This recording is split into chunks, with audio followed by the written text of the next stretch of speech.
All right, let's take a look at the whole roster for the Washington Spirit ahead of the Whole roster, HOLE or the whole roster. WHOLE. The roster ahead of 2023. Let's talk about some players across positional lines and maybe pluck some out that we might see in an ideal starting 11 for Mark Parsons. Goalkeepers: Nicole Barnhart, player that they re-signed in free agency; Albert Kingsbury, Liza Bosselman to round out the three goalkeepers.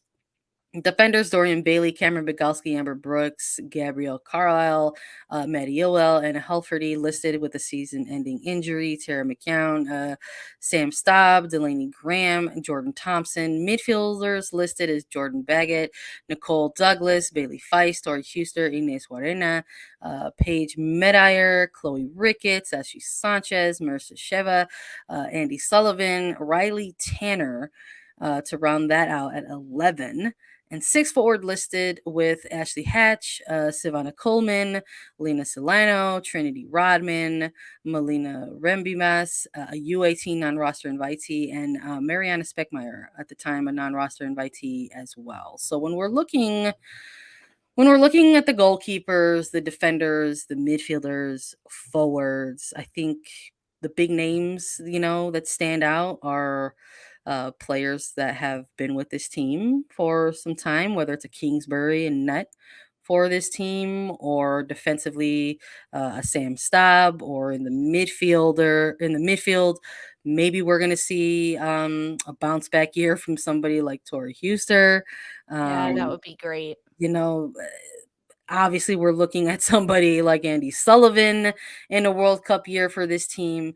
Trinity Rodman, Ashley Hatch, all players that you can look and say, hey, these are players that you can plug in, game day ready, ideal starting 11 type players. But who else kind of slots in around them? And who do we see if some of these players that we mentioned already go absent in a World Cup year? Yeah, I think that you gave a shout to Tori Huster in the midfield.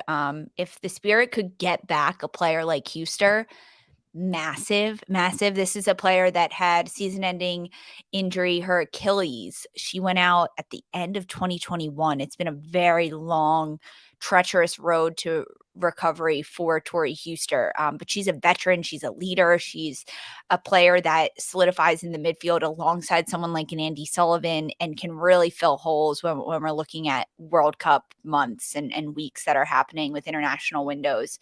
But I think we have to look defensively because that's where the biggest losses are for this team, and Sonnet and Kelly O'Hara, because they've got Aubrey Kingsbury, who has been a consistent factor between the sticks for the Spirit side and in goal. I think re-signing someone like Nicole Barnhart, Barney's she's the Barney. she's the best. Like, she's the biggest veteran in this league, essentially. And the fact that she still wants to be involved and she still wants to be on a team, I think that the team needs to lean on her for a little bit of leadership this year and camaraderie in the training room. But Kingsbury, she'll be the solidifier in between the posts for goal. But across the back line, you're exactly right. Sam Staub is going to have to step up big this year. And Amber Brooks, it's good that they were able to re-sign her as a free agent. But I think there's a lot of question marks about who else is going to fill that role. I wouldn't be Yeah. surprised if we see a Cam Biegalski in that outside back Yeah. role, but this is one that didn't have a lot of consistency in that role last year, and perhaps because there was a Sonnet and an O'Hara filling that space. Dorian Bailey, we traditionally saw Bailey play higher in the midfield previously. Now, again, this is a different coach in Mark Parsons, and sometimes a coach can come in and just shake things up a bunch. And personally, I think Washington needs that. I do.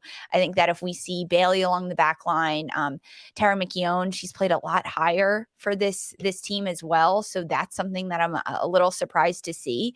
And the loss of Anna Helferty is big. But I mean, attacking wise, they've got their traditional pieces that have been with them, right? You look at the front four in an Ashley Sanchez and Ashley Hatch, Trinity Rodman, and Anna Helferty is a loss up there, but you've got a Tara McKeown that can slot in and play up there. I think those are going to be important pieces for this Washington Spirit side. I just like we're going through the names on this roster, and you know, we're looking at players you could plug in maybe in an ideal starting 11 come, match week 1, right? And the World Cup is still some months away, so yes, we're likely going to see some of these bigger names that we've tossed out there. These and a lot of these players were part of that 2021 NWSL championship winning team. So are there good pieces on this roster? Yeah, of course. But that's literally something you could say about all 12 clubs in this league. That's not like a profound statement Yeah, to make about the I know. Washington Spirits. Like, oh, there's talent on this team. Like, yes, of course. We also said that about Gotham last year, Yeah, and they still finished where they finished. So I'm just curious in terms of like specific players who can have an impact or will be relied upon. Um, in light of a World Cup year, because again, we've also been talking about players who might go missing for their team in yeah, long extended periods of times. So we're looking for young prospects to make an impact for their teams, and we're also looking at the experienced veteran piece that the team is likely to rely upon. And we mentioned Chloe Ricketts that was perhaps one of the a headliner type of offseason moves for this team, but I don't know if this is the player that Mark Parsons is going to say, you're going to be the one to be our young prospect and lead us in those exciting moments, right? Maybe we're looking more at these draft picks because they signed 6 players to contracts. Maybe we're looking at somebody like a Nicole Douglas, who was essentially their first pick in the draft out of Arizona State University. And maybe we're going to see some off the bench energy, like be a game changer. Had a good collegiate career. I know. I don't think it's a bad pick by any means. This is an inexperienced roster, I'm gonna say, with not a lot of players that have played together or that have played a long time in the league, and that's something that this team is gonna struggle with. I just don't think we'll see enough of Chloe Ricketts this year. We know how Mark Parsons like to ease players into the league, especially being so young. I honestly I think Nicole Douglas is a pretty good shout as a draft pick because this team signed all 6 draft picks that they had. That's a lot of youth. They're going to need to be utilized, and if given the opportunity, a Douglas, she could get time and get minutes, especially now that we know Anna Helferty is season-ending injury. She's SEI and she's out. Douglas plays across that front line. She can score goals. She's got a bit of versatility in the ability to do that, whether it's off the dribble, off crosses. She's got a pretty good aerial presence as well in Douglas. And if given the moment, Douglas needs to step up. She needs to be one of those players that can kind of come in and be a game changer. If anything, just bring energy and to spark off this bench. It's going to be hard to break into that front line, right? Like you're competing against Trinity Rodman, against Ashley Yeah. Hatch, but there are still some places for players to get in and to find spots in that front line. And if Douglas can do that, it would be really good for Washington. It would be really good for them if some of their younger players, draft picks, can make an impact on this Yeah. team. No, it sort of mirrors, I think, a little bit what we saw, um, from Chicago last year. We knew that they were going to have a lot of young pieces, and what were those young pieces going to provide? So I think if you're asking, um, your young players to very quickly learn to become pros, that's one thing, Mhm. but I think you've also got to give them, those examples, of what it means to be a pro. We hear all the time about how difficult that transition is from playing collegiately to playing pros, can be for some players. Um, but I think when you're looking at this roster, you're also looking at, okay, well, who are they going to lean on? Where are they going to try to learn the, the ropes from, or who's going to show them the way of like professionalism, like within the league? So we were thinking about like who's going to be that player that this team is going to rely upon in terms of like the experienced veteran, and we're going to go with a goalkeeper. We're going to go with Aubrey Kingsbury in this role for the team, because this is someone who has been the starting goalkeeper for the Spirit for quite some time. We've had Kingsbury on the show before. Always has spoken from a place of leadership, like with this team, whether it's been, whether the armband has been given to her or not. But has always sort of been one of those players. And I just think with the World Cup approaching as Yep. quickly as it is, and we're going to talk about players who might go missing for the Spirit. Kingsbury is one of those players who was initially receiving call ups with the national team, but hasn't had one in quite some time. So I think we're more in the camp that she is likely to be a figure for this Washington Spirit side uh, more consistently throughout this 2023 and this World Cup cycle. And we think she is going to be that presence both on the pitch and in the locker room that the team looks to and went ahead and, kind of rely upon her. Yeah, I think she is gonna be that player that needs to, step up as a vocal leader and as a locker room leader, and then, of course, on the pitch, but I think a Kingsbury, is one that can do that. She's got a couple years of experience, she's been with this team through a lot of their ups, a lot of their downs, but can she bring them together, unite them in this 2023 year, especially when there is a lot of ins and outs of international windows, and this is a player that also um, has been on the other side of of the call ups, getting called into the United States Women's National Team, and most recently has kind of been weaned out of that role and hasn't been called in a lot. So she knows what it's like to leave your team to go play internationally and then to come back and kind of be able to pick things back up. So she'll, I think, as a veteran, can be able to bridge that gap for some of those younger players that are doing that, like a Sanchez, a Rodman, Hatch, Sullivan, that when they're gone, can Kingsbury keep the team together, be the glue that holds everything in place, pick up points. But I guess they did that last year with their 10 ties. But pick up points and pick up wins. It's a lot of it's going to fall on Kingsbury's shoulders, but I think she's up to the challenge. I really do. No, I'm with you. She's a player that I've enjoyed speaking with Mhm. before in the past. Whether it's been in media availabilities or here on the show, and I just think that that's going to be the player that they probably rely heavily upon. I think it's for teams like the Spirit, it's going to often be a defensive type of player. So whether it's a goalkeeper or somebody like an Amber Brooks, who has a lot of experience in the league at this point in her career, and even Andy Sullivan, right, and Mhm. during her time with the team, even though we believe that Andy Sullivan is one of those players going to the World Cup. So they have a few of them.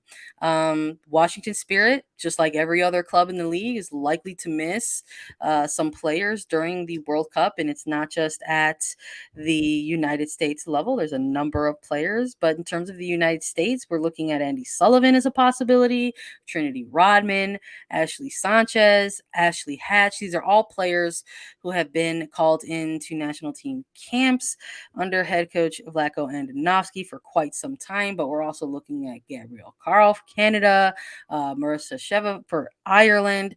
So again, anywhere from 4 to 6 Yeah. players who could be gone for this Washington Spirit side. I mean, that's a huge chunk of players. I mean, at this point, when you're even just looking at the US side of things, that's 4 of your possible starters. Yeah. It's a lot. I mean, now it's less than it was in previous years because the roster has foregone with Kelly O'Hara and Emily Sonnet, but still that's a lot of players and starting caliber players that could be gone for a very big chunk of it. I think when we look at the biggest kind of spotlight on those players, and Andy Sullivan, a Rodman, and a Sanchez are the ones that shine the brightest to me as to what they've been able to do at the international level with the United States women's national team. And maybe it'll also help them, right? I mean, it's very tiring to go and leave your club team and play for country, specifically in the World Cup. It's a lot of minutes, it's a lot of travel on the body, but sometimes it gives those players that national team rub.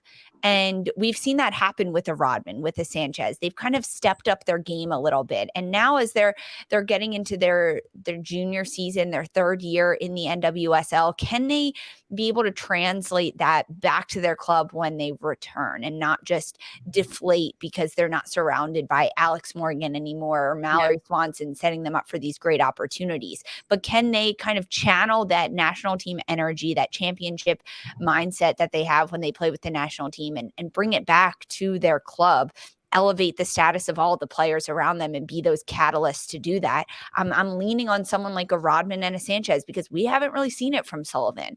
We it's hard for Sullivan to be a leader on her own. She's much better when she's doing that alongside someone. She's more of a silent leader. When she speaks up, everyone's listening to her. But can a Rodman and a Sanchez be those players to kind of kickstart everything with this team now that they're not the young ones and the new ones anymore? Yeah, no, I mean it's an interesting point. I mean, I listen. I remember Rodman in her rookie year, like referring to somebody as Sullivan as like that that pro on the team that she looked to as an example.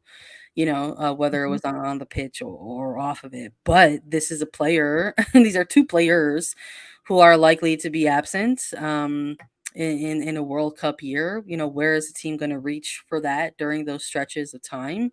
And I mean, look, Gabrielle Carl, we're already talking about the defensive line and holes we might see. And they made this signing to try to plug some of that up. And this is a player that might be gone during the World Cup. Marissa Shep for Ireland. I mean, we didn't even mention Riley Tanner for Panama, and I know. she's just coming off of a great international window with Panama. I mean, my God, they clinched Just a final qualified, spot in the yeah. World Cup, and she scored. So I mean, like when you're looking at a season in front of you that has so many new parts to it, whether it's in the technical staff side of things or even on the roster, a World Cup year just adds to even more possible disjointedness within the schedule. So when we're looking at the spirit and we're looking at the season approaching, what's the biggest burning question around this team? Because the reality is, yes, they do have talent on this team. They've got good players on this team, just like all 12 clubs in the league. And they are 2 years removed from an NWSL championship final. That was an incredibly unique set of circumstances that they had to unfortunately compartmentalize and go through. We heard all along through players when we were chatting with them through Mhm. that 2021 season, the difficulties of that, Yeah. and playing for each other and getting to that moment in time was kind of part of what helped get them through it. But if you're 2 years removed from that, you've got a new head coach, you've got new technical staff, and you've got half of a roster that's nearly new as well. Is the burning question around this team that they have something to prove? Was 2021 a fluke year for this team? And can they get back to the postseason in a first year under Mark Parsons? I think it's such a good question because the history of this team, I mean, they won it. They won the championship in 2021.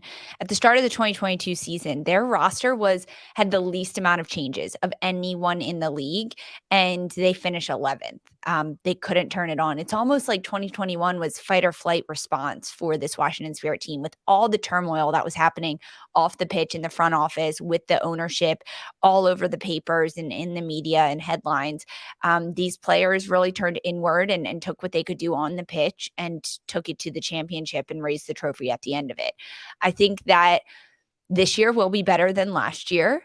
I do for this team. I think that because of the changes they made, getting a new head coach in there that wasn't part of any of the ownership battles that happened. I think despite it being Mark Parsons or not, it's more of the newness of having a new coach in there. And Angela Salem, who's a former Thorns player, is on the technical staff. She's an assistant coach working with Mark Parsons. I think that Salem has helped this team and what they've been able to do in the communication between players and coaching staff. But I think that it's going to be a lot for this team to prove that 2021 wasn't a fluke and that they deserved that championship and that they did. They fought for every single one of those wins, but Was it just something that kind of came to them because of everything that was happening on the pitch and they came Yeah. together on the pitch? I don't know. I think that this year will be better than last year. I think this team will take steps forward. But also, I think that Gotham was a little bit of the safety net for Washington last year because Gotham was just worse than them, Yeah. and I think Gotham has taken steps forward. So, it's gonna be hard. The projected finish for my Washington Spirit this year in 2023 is it's gonna be a struggle for them to turn it around. I think they will take strides to move forward because they've got good pieces, but every team has good pieces. I don't think they'll make the playoffs. I still think they'll be outside of that playoff window, a 7, 8 to 11, honestly. 7 to 11. It's a wide. It's a it's a It's a wide wide range. It's a wide wide range. range, but I don't they're not in playoff I don't think they'll be in playoff contention, I'll put Yeah. it that way. But I'm with you on that. I just look. I think there are people who are bullish on the Spirit, and they should be again because there's good individual pieces. Um, but everything I think that we've seen and heard from this franchise in the off season, specifically from Parsons, the need to navigate a World Cup Mhm. year, to have a roster fleshed out with younger players. There's all things here within these quotes or these scrums that you receive or you hear, and it just sort of feels like they too are trying to maybe tamper some like sort of push back some like very very high expectations. Every single professional team wants to go out there and win and compete and do well and win titles. But they also are in a bit of a retooling year. I don't know if they are a franchise that is calling it a full on rebuild, but it's even with these A pieces that rebuild. they have, the star players like a Rodman or a Sanchez or a Sullivan, even with that trio of players, that there's still a little bit of a rebuild around, even if it is just around those players. And typically that doesn't always translate into a very long or extended postseason Mhm. push. Though I am enthusiastic and excited to see where these chips will fall and will where they will lie for this team moving forward. So love to come back and be proven wrong. We love that so much on attacking third. So we'll see if we're talking about the Spirit in a different lens. And we're just gonna kick back and get ready for the start of the regular season because that's a wrap on team by team previews. We've got all 12 done. Go back, check the YouTube channel, go back, check your podcast stream, and find the team that you want a quick preview on or recap of because we did all 12 for you. It's been a blast. We cannot wait for the regular season to kick off. It's going to be on March 25th, and you can watch games on Paramount Plus. Thank you, everyone, for listening to Attacking Third.